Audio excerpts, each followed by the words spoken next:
ఉదయం 7 గంటల నుంచి హైదరాబాద్లో చిరుజల్లులు కురుస్తున్నాయి, ఈదురుగాలులు వీస్తున్నాయి.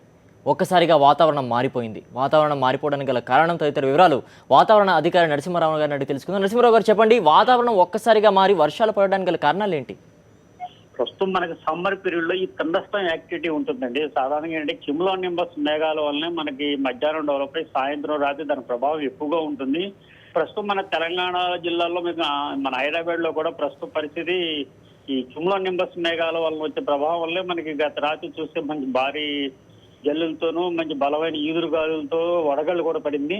ఇదే వాతావరణం ఏంటంటే మరొక 5 రోజులు కొనసాగే అవకాశాలు ఎక్కువగా ఉన్నాయండి. ముఖ్యంగా ప్రధాన కారణం ఏంటంటే మనకి బాగా బే నుంచి ఏరియాస్ నుంచి కూడా మాయిశ్చర్ అంటే తేమతో కూడిన బాగా ప్రవహించడం, బాగా ల్యాండ్ హీట్ ఎక్కడం ఒకటి, మనకు ఉత్తరాదిన ఒకటి వెస్టర్న్ డిస్టెన్స్ మూవ్ అవుతుంది. వీటన్నిటి ప్రభావం వల్ల ఏంటంటే క్యుములో నింబస్ మేఘాలు బాగా దట్టంగా ఏర్పడుతున్నాయి. దాని ప్రభావంతోనే మనకి ఈదురుగాలులు, బలమైన బాగా heavy spells of rain, gusty winds గంటకు 100 కిలోమీటర్లు మించిన వేగంతో గాలులు, కొన్ని ప్రాంతాల్లో వడగళ్ళు కూడా పడుతున్నాయి. ఈ వాతావరణం ఇంకొక 5 రోజులు కొనసాగే అవకాశాలు ఎక్కువగా ఉన్నాయండి. అలాగే మీరు చూసినట్లయితే ఇవన్నీ కూడా సాధారణంగా సమ్మర్ సీజన్లో కురిసేటువంటి వర్షాలే అంటారా, లేకపోతే ఈసారి కొంచెం భిన్నంగా ఏమైనా కురుస్తున్నాయా? అంటే సాధారణంగా ప్రతి సమ్మర్ లో ఈ థండర్స్టార్మ్ యాక్టివిటీ అనేది ఈ సమ్మర్ పీరియడ్ లో మనకి సాధారణ క్యుములో నింబస్ ఏర్పడటం దాని ప్రభావం అనేది సమ్మర్ లో ఫెనామినా అండి. సమ్మర్ ఫెనామినే ఈ థండర్స్టార్మ్ యాక్టివిటీ. అలాగే ఇప్పుడు చూసినట్లయితే దీనివల్ల అంటే 5 రోజుల పాటు కొనసాగే అవకాశం ఉందా, లేకపోతే స్వల్ప వ్యవధి మాత్రమే ఉంటుందండి వర్షాలు?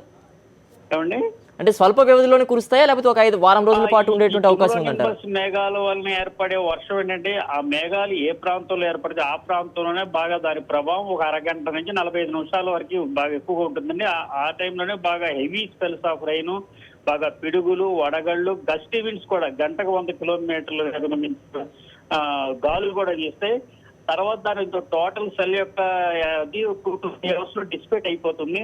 మళ్ళీ ఎక్కడైతే మేఘాలు ఏర్పడతాయో ఆ ప్రాంతంలో ప్రభావం చూపిస్తూ ఉంటాయి. వివరాలు తెలిపినందుకు ధన్యవాదాలు నరసింహారావు. కంటిన్యూస్ గా వర్షాలు ఉండవు. ఆ మేఘం యొక్క ఇంటెన్సిటీ బాగా డికే స్టేజ్ లో 45 మినిట్స్ బాగా బీభత్సంగా ఉంటుంది. మొత్తం ఎఫెక్ట్ 2 to 3 అవర్స్ ఉంటుందండి. కాబట్టి ఇప్పుడు పడే వర్షం ఏంటంటే బాగా మేఘాలు ఏర్పడుతున్నాయి, ఇప్పుడు చిరుజల్లులు ఏర్పడుతున్నాయి. క్యుములో నింబస్ మేఘాల ప్రభావం బాగా ఎక్కువగా ఉన్న చోట అయితే భారీ జల్లులు పడతాయి. అంటే ఈ యొక్క విస్తరించేటువంటి అవకాశం ఉందని ఒక ప్రాంతం నుంచి మరొక ప్రాంతానికి, లేకపోతే ఒక కన్స్ట్రెయింట్ ఏరియాలో మాత్రమే వర్షాలు కురిసేటువంటి అవకాశం ఉందంటారా? తెలంగాణలో అన్ని జిల్లాలు కూడా ప్రభావితం ప్రాంతంలో ఉన్నాయి. తెలంగాణ కూడా కోస్తా ఆంధ్ర, రాయలసీమ దీని ప్రభావం కొంత కోస్తా ఆంధ్ర, రాయలసీమ తక్కువగా ఉంది. కానీ తెలంగాణ జిల్లాల్లో అన్ని జిల్లాల్లో కూడా దీని ప్రభావం ఉంది. అది కొనసాగే అవకాశాలు కూడా ఉందండి. ఏ మేరకు భూగర్భ జలాలు పెరిగేటువంటి అవకాశం ఉందంటారండి ఈ వర్షాల ద్వారా? భూగర్భ జలాలు పెరగడానికి అవకాశం ఉంటే ఇది కొంచెం హెవీ స్పెల్స్ ఆఫ్ రైన్స్ వస్తుంటాయండి. కొన్ని ప్రాంతాల్లోనే పడుతుంటాయి, అక్కడక్కడ పడుతుంటాయి. ఆ ప్రాంతంలో కొంచెం మంచి భారీ జల్లులు పడిన చోట కొంచెం పెరిగే అవకాశాలు ఉంటాయండి. ధన్యవాదాలు నరసింహారావు గారు, ఫోన్ లైన్లో అందుబాటులోకి వచ్చినందుకు ధన్యవాదాలు.